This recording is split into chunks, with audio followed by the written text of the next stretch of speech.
Welcome to the Art of Healing podcast, the podcast that is dedicated to helping you connect with your mind, body, and spirit. This is Charlize, physician and Reiki master, and thank you so much for joining me. I would like to remind you that although I'm a physician, the information you receive in this podcast is for educational and entertainment purposes only. You can find my full disclaimer at my website, www.healingartshealthandwellness.com. If you like what you hear on this podcast, sign up for my weekly newsletter. Check your show notes for more information and for the link to sign up. Thank you.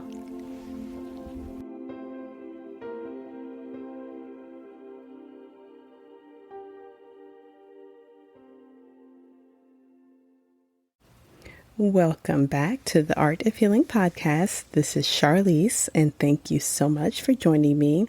For today's episode, we'll be welcoming a guest, Dr. Michael Amster, who is a co-author of the best-selling book, The Power of A.W.E, Overcome Burnout and Anxiety, Ease Chronic Pain, Find Clarity and Purpose in less than 1 minute per day.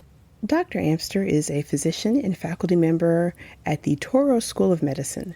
With 20 years of experience as a pain management specialist, he is currently the founding director of the pain management department at Santa Cruz Community Health. He has been a student of meditation for over 30 years and as well as a certified yoga teacher and meditation teacher.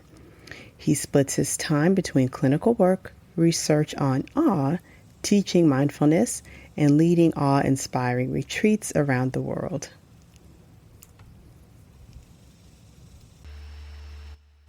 Hi, Michael. Thank you so much for joining me for today's episode. How are you doing today?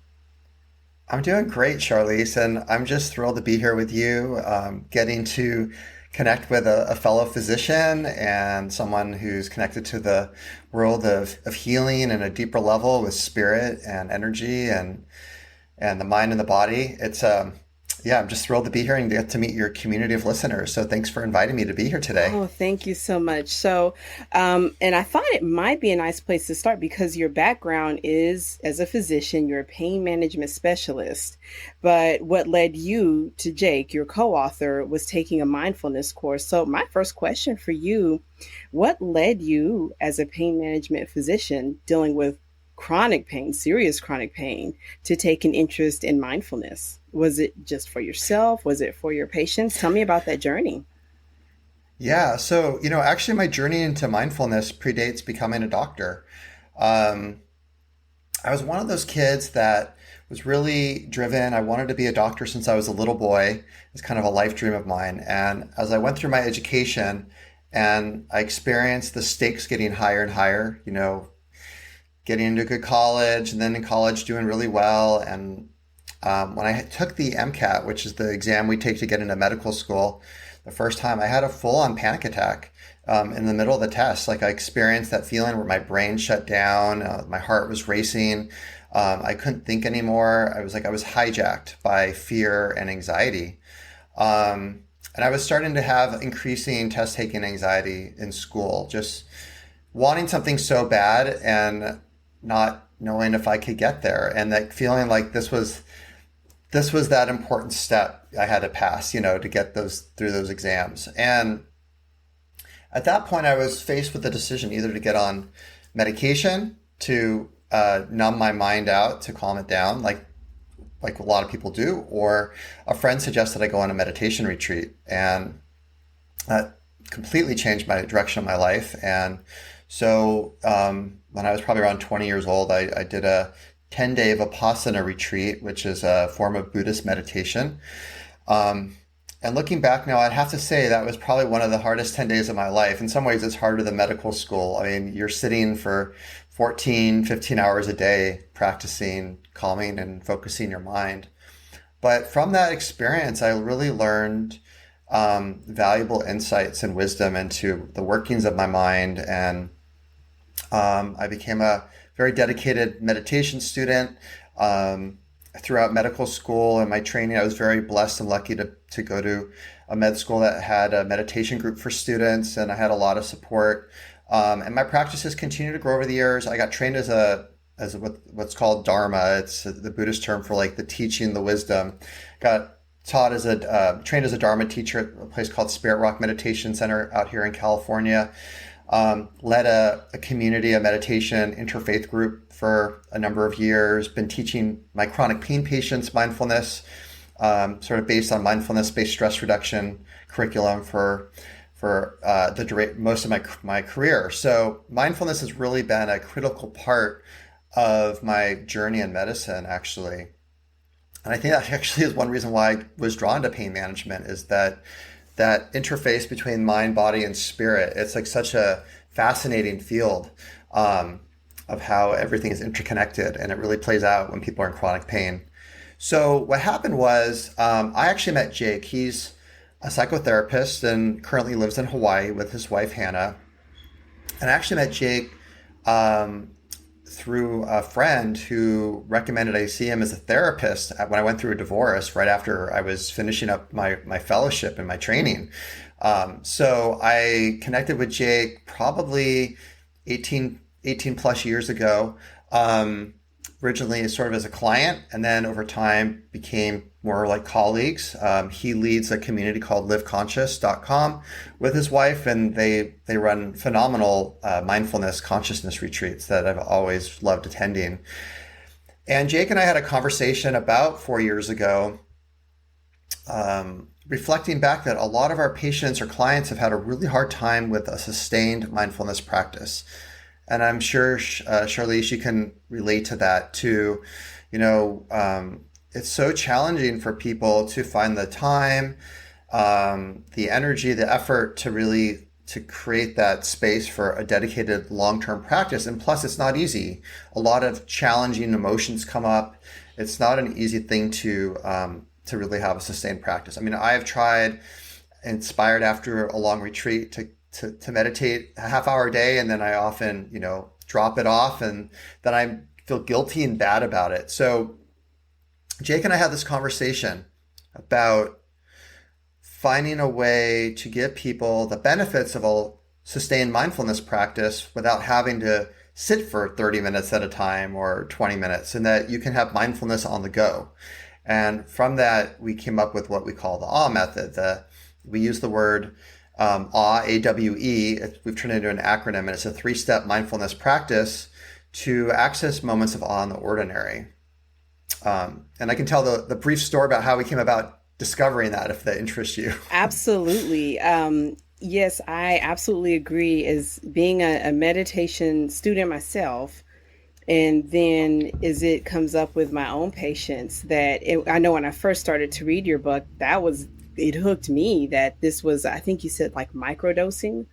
I think I saw the term microdosing because as a process, taking on meditation, on the surface, it sounds easy, but sometimes it's very difficult to find the time. It can be difficult. And depending on where you are, and a lot of my patients will tell me that just the thought of not being busy and the worry that now whatever they've been trying to suppress is going to come up, it's scary. So when I first started to read, the work that you all done, that hooked me, like, oh, this is something that you do, in a moment. So yes, and that was my next question. Can you tell me what all stands for and what's the 3-step process? And I've been practicing all myself, by the way. Great. Yeah. So I flew out to Hawaii about 4 summers ago, and where Jake lives, and we spent a week exploring like what would be this ideal brief mindfulness practice to give people a sense of deep peace, presence, awakening consciousness, feeling of connection, of joy, and we had a kind of a inkling in the back of our mind that maybe it had something to do with experiencing a moment of awe. And for those that have been to Hawaii, or you've been to a tropical island anywhere in the world, I mean, these places in the tropics are really beautiful, and there's a lot of awe when you're on an island in the ocean and rainbows and the food and everything. Well, it was actually in a very ordinary moment that I had this well, I guess we can call an epiphany. And I was making pancakes for Jake and Hannah one morning, and I poured the batter, and I just stood there and I just watched the liquid batter go into a nice big fluffy pancake. And I think like most people, when we pour the batter, we don't just stand there and watch the pancake go from liquid to solid. Like we're off making sausages or coffee or getting our kids' school lunches ready for school or whatever. We're just like constantly doing things. But it was like in this experience of watching this transition that I had a profound moment of awe. I had the sense of tingling and chills in my body, and I got so excited and energetic, and I was just really in awe of the chemistry of what and how this mushy batter turns into something that's so delightful and delicious in a matter of a minute in front of your eyes. So we dissected kind of what happened and from our own mindfulness experiences and came up with what we call the A method. And so we use the word A is this acronym, and it's a 3-step process. And so I'll go ahead and talk people through it and teach a little bit about the 3 steps. So what's really unique about this is that we're giving people a tool, a training wheel, so to speak, to learn how to experience a moment of awe in the ordinary in times in their life. So you don't have to go to the Grand Canyon or travel anywhere. You don't have to go to like the most amazing rock concert to experience a moment of awe. You can have it right wherever you are listening to this podcast. It's even if you're at home, you're in your office, you're in your car, like there's awe to be had all around us all the time. So the A stands for attention. And what we're asking you to do is to bring your full, undivided attention to something that you value, appreciate, or find amazing. So right now, I would encourage your listeners, just look around you in the space you're in. Maybe, if you're at home, there's some artwork that you have a connection to or a memory of, or photographs of loved ones, or a plant. Maybe go up and touch the texture of the leaves. Like we're talking right now, and I'm looking at your microphone on our experience talking here, and it's changing colors, and there's like beautiful colors. It's a rainbow. I'm really in awe of that. And so you bring your full undivided attention to that thing. And then the W stands for wait. And what we're going to do is we're just going to be we're going to pause, we're going to slow down. So we're going fully in the present moment. Most of the day our minds are either in what they call the ruminating monkey mind. We're either thinking of the future and what's going to happen next, or we're ruminating of the past and we're feeling sad or excited from past memories, but we're rarely just fully in the present moment. So in that wait, we want to just we're gifting ourselves. Really, the time of waiting is a gift of pausing. And then the E stands for 2 things. So in the E, you want to take a nice long exhale out. And if you do this with me right now together, like if we just take a nice long exhale and even make that sound of awe.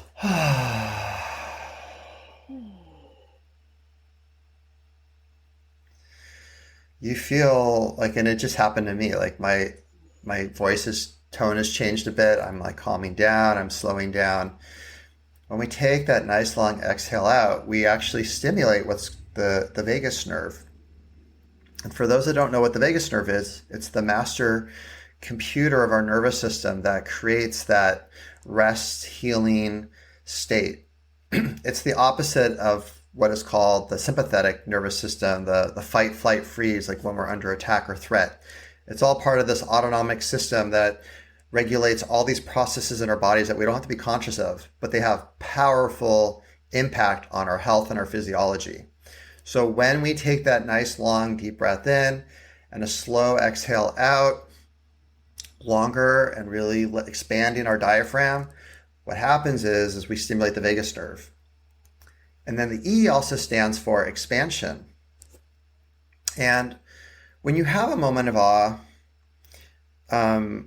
those moments give us a sense of vastness, of something bigger than us. It kind of scrambles our brain. We're like, wow, like that's amazing. Like, how's that even possible? And then the identity, the egoic self becomes smaller. And then our we actually as our identity gets smaller, we actually feel like we're bigger. We expand. And so you actually want to facilitate that sense of expansion.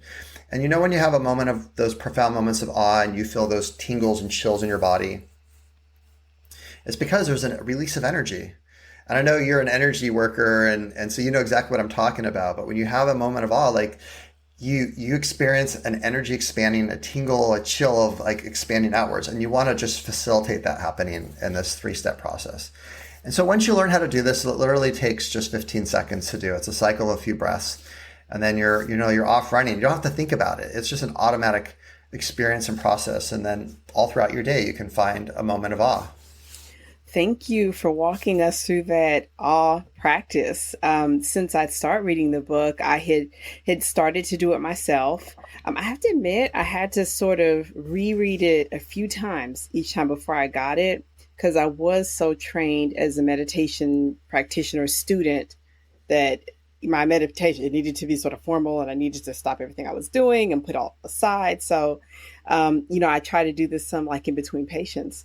So, and it's been a nice challenge. It hasn't come so easy for me, I'll be frank, but I really do like practicing this. So for the readers, which I'll put in the show notes, where to buy a copy of your book, definitely that all method you can walk through with the book. But thank you so much for walking us through that practice. Yeah, I'll tell you a few things we know from our research. So Yeah. we've studied the A method on about 500 participants in 2 large studies, and our data has been published, and then some more papers are coming out, which is exciting. And we talk about this, of course, in our book as well, about our research and what we found. But we teach people to do this in a 21-day program. And what we do is we ask them to just try it 3 times a day. And so when someone says, "Oh, I don't have time to meditate. Oh, I don't have time, to practice a mindfulness practice." I mean, you can't have an excuse of this. We're literally saying, when you're at a red light, you can have a moment of awe. When you wake up in the morning and you're making your coffee and you're waiting for the water to boil, or your Keurig machine to like do its thing, you can have a moment of awe. Awe is just always around us, to be had and experienced. So it's a beautiful practice that with time becomes a lot easier for people to practice. And what we've learned from our research study is that people that have tried traditional mindfulness practices and have struggled, for various reasons, whether like their mind just is always racing, maybe they're ADD, that even people with what they call neurodivergent, like a mind that is like has attention deficit disorder, they can practice this, because we're not asking you to bring your attention to something then longer than 15 seconds. And that's the beauty of this practice. And what you're really doing is you're microdosing. You're just taking these little doses throughout the day of mindfulness. And what we also know from our research is that there's what's called a dose response. And we know this in medicine, is that the more times you dose something, and these are little micro doses, the more benefit you have. So we know from our studies that people who practice this at least 3 times a day had excellent benefit. And then those that practice 5 times a day even have more benefit. And people that practice 7 times a day even have even more benefit. So there's no downside to practicing this experience. And the beautiful thing too is that you get a reward. Like you feel good immediately after you do it. Like whereas in traditional mindfulness practices, you don't necessarily feel good. You'd be like, you can feel pretty beaten up sometimes. Right? Absolutely. Yes. Sometimes it does. Yeah, I have to coach myself. I have to coach my clients, my patients, that in a meditation practice, you often have to have some faith.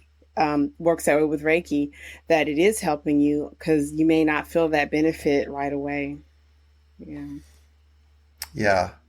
And that's one thing I really love about this practice, is that we're kind of a society that appreciates immediate gratification, and there is an immediate reward. Like every time I have a moment of awe, it resets my nervous system. It takes me to kind of a heightened level of consciousness.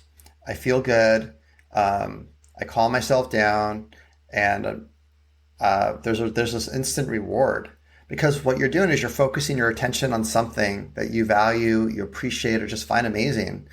And I mean, I'll give an example. Like, this kind of might sound silly. So, but I had to go to Target the other day.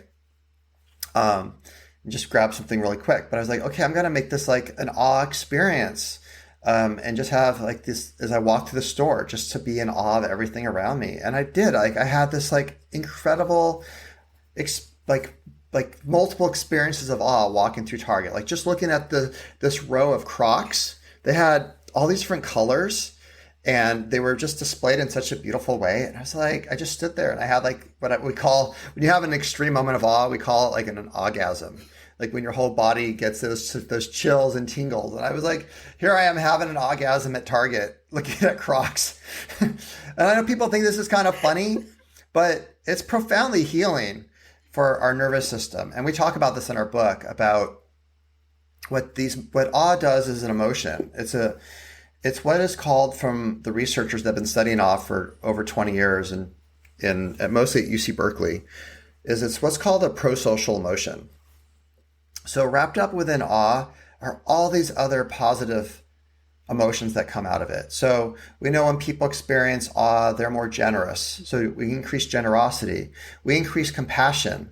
We feel connected. We don't feel lonely, because when you experience awe, you feel connected to the vastness of all life and everything around us. And so you don't feel alone.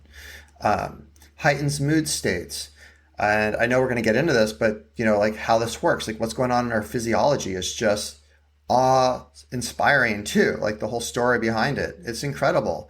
And so we think of awe as really, it's probably one of the most important of all human emotions. And sadly, in our more connected to technology, busy lives, we've lost awe. You look at a child, right? And children are filled with awe and wonder and curiosity. But as we get older, we lose all that. And we only experience like very little awe in these very extreme, extraordinary moments, like when we go on a trip somewhere really exotic. But what I love about this practice is we're learning to retrain our nervous system.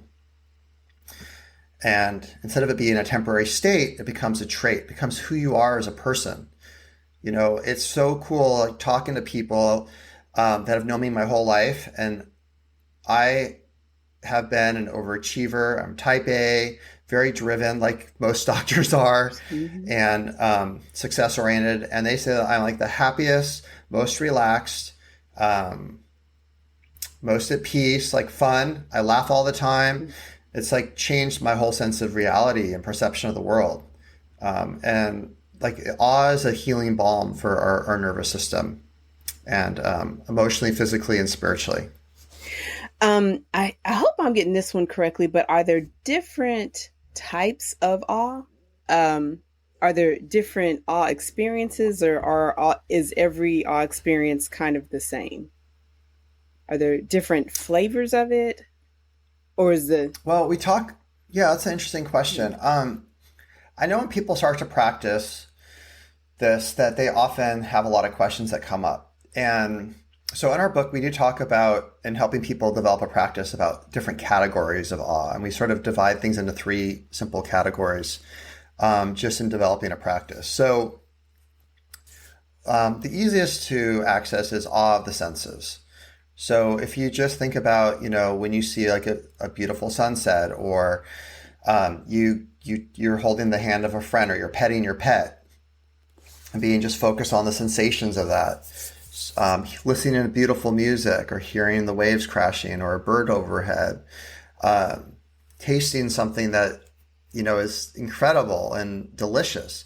So we all can access awe from our senses naturally and quite easily. And so being in nature is probably the most easiest way to begin that practice. It's just go outside. We call it, going on an awe walk, go, for a few minutes, and just open your eyes and your ears and your sensations on your face and your skin to all the beauty around you, and really taking that in fully.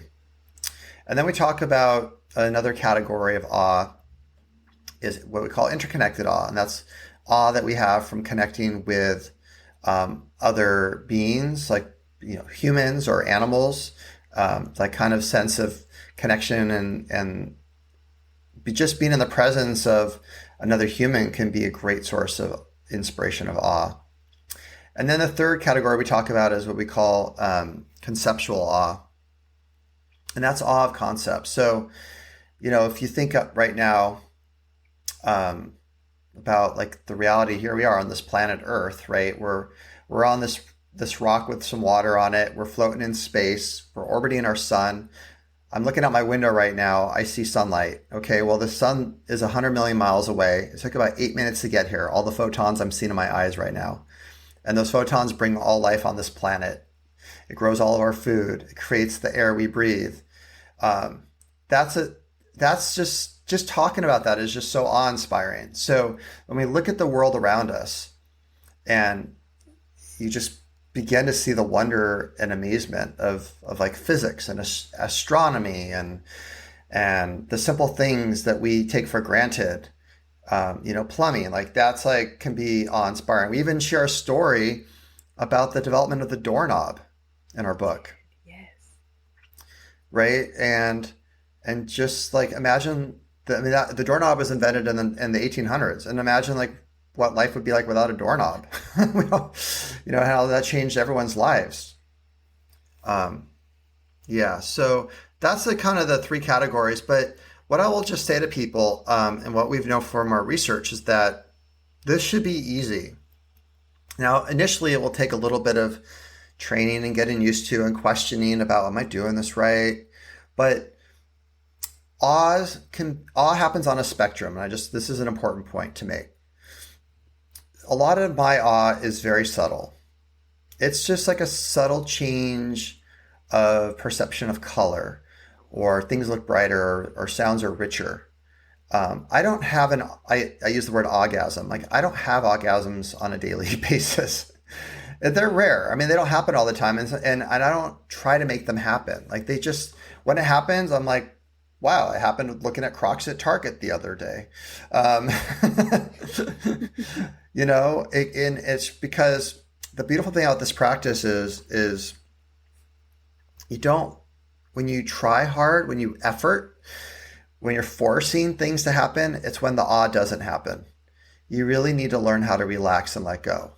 And in that spaciousness of letting go, in that void, so to speak, is when things arise. That creativity, the beauty.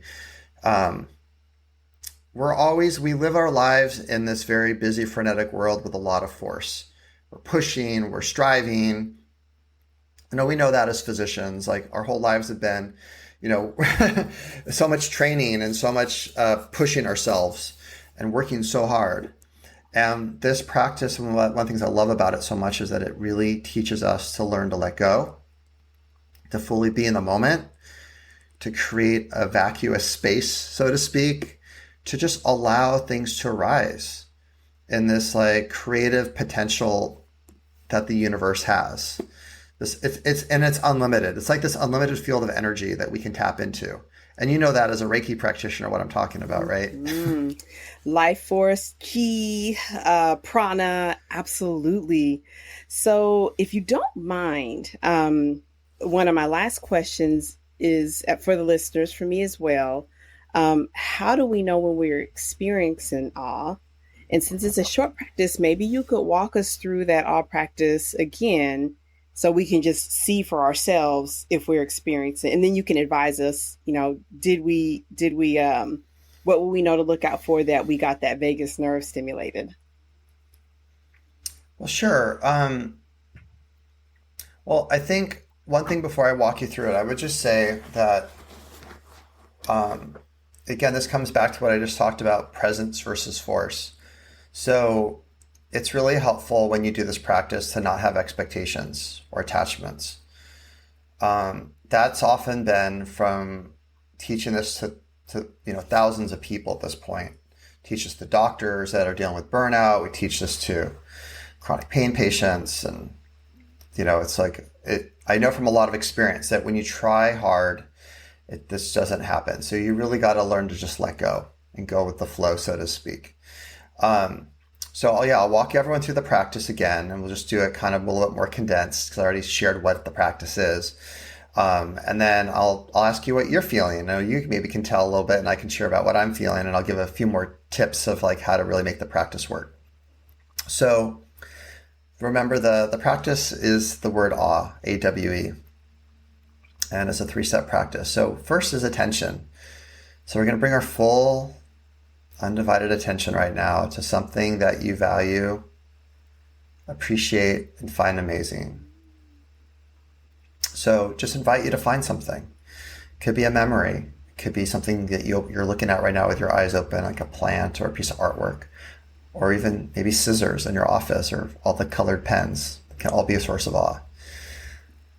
And just fully be with that, letting all other thoughts go. You're not thinking about the future or the past. You're just being with that. And then you're in this wait. That's the W. Just fully be with taking a breath in and a breath out. Really being and appreciating that. And now we're going to take a longer inhale in and a much longer exhale out. You can even make that ah noise. And letting the energy expand. Going out to your fingertips, let it get bigger than just your physical body.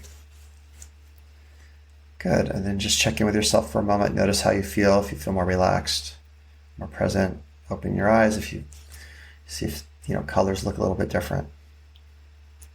How was that for you? Thank you. So for me, my focus point, it kind of changed. Initially, I focused or took awe in the color behind you, the background color. So I really like that color. And then the focus became the actual connection, our conversation, the connection with the listeners. And then when you said expand, I actually felt that sort of expansion that, we'll be communicating with people in Africa and Europe. And so that's that connectedness. And then that expansion part became much easier. Physically, I did feel my breath slow down and deepen, which is really nice. I share with the listeners, when you're in a medium like this, in a podcast, it becomes sort of habit to hold your breath. which, and I've talked about that some, and even as a physician, and sometimes a female, we sometimes hold our breath to appear more attentive. We don't want to sigh. So I felt myself re-engaging with my breath and that sort of nice slowdown and some of the tingles. So it was very nice. And hopefully you listeners got a taste of that. Naturally, if you're wanting to deepen that practice and really get into the nitty gritty and the research of awe, I would definitely recommend you get Michael's book. Michael, where could the readers get a copy of your book if they're wanting to delve deeper into this? Well, I think that, the book is available, of course, on Amazon, like everything, but encourage people to go to their local bookstore and support them. I mean, I'll tell you, you want to have a moment of awe, go to a bookstore, Yes. a real bookstore, Yeah. right? When you stand in a bookstore and you look at all the books around you and think about, this is an example of conceptual awe. Of course, it's sensorial too, but just all the peoples whose brains have created all these beautiful works of art and new ideas that change the world, advance our consciousness. So yeah, maybe order it from your local bookstore and support them. They would love your support. And come visit our website, thepowerofawe.com. We have videos on there. We have free meditations. We have downloads. We do occasionally, eventually we're going to have an online course that you can do asynchronous, but we do a few times a year live courses to our community as well. We're excited by this movement. I teach this to doctors and nurses and Nice. with continuing education. You talked about doing this in your practice. Mm-hmm. It's a very wonderful way to reset your nervous system in between patients, to take that moment of awe. And I share awe with patients. One thing that we know from our research too is that awe is contagious. When you share your awe, you inspire awe in others. And I don't know if you mind if I read a little bit from the book to kind of close today. Oh, beautiful. Thank you so much. Please do. Yes. Yeah. Yeah, because we've talked a lot about the personal today, our own, individual awe practices. But what really excites myself and my co-author, Jake, is the potential this has to change the world and heal the world. So I want to our epilogue from our book talks about that. And I think it's a good way to close our talk today. So the awe method is more than a self-help technique. And the implication of awe goes well beyond personal transformation. Awe touches everything, and perhaps most telling is the effect it has on others. We are wired to attune to others' behaviors and moods. Our nervous system senses the emotions of those around us. Just as being the recipient of a warm smile can lighten our mood, when we're in awe, those around us feel it too. Awe is contagious, and so practicing the awe method is one not so small way we can contribute to the world. In this book, we've covered how the awe method is grounded in science and that a whole body of science supports that awe changes lives. So we have a big symbol crash ending to the power behind the simple practice of the awe method. If practiced frequently enough by enough people, a critical mass as it were, everyone would experience a significant heightened shift in consciousness. Awe changes us, and when we share our awe, we change the world. How can we be in awe of someone and physically or emotionally harm them? How can we be in awe of the natural world and destroy it? How can we be in awe of life itself and not live as if every day were a miracle? In awe, the tone of every conversation, from personal to political, shifts from having an agenda to being open and curious. Our conversations impact how we raise our kids, how we help our aging parents, how we treat our spouse, how we participate in community, how we mentor or supervise people, how we govern a city, and how we lead a nation. We can think of no downside of practicing the awe method because awe is the light, the appreciation of nature and different cultures, the curious and open mind, the generous and giving soul. These days we need awe more than ever. So awe awaits you and surrounds you in the ordinary moments of your life. Like the view of the stars that fill the night sky, awe is free and always available. All you need to do is pay attention to what you value, appreciate, and find amazing. Wait, and then exhale and expand into the unlimited timelessness of awe. Michael, it has been an honor and a pleasure to have you on the podcast. For the listeners, if you check your show notes, you will see links to both Michael's website, and you'll also see links to purchase a copy of the book, which I think you have available in multiple formats. I think it wasn't it? So it'll be available in multiple formats. Correct. So Yeah. definitely check the show notes. Any of the listening platforms that you're on will take you there.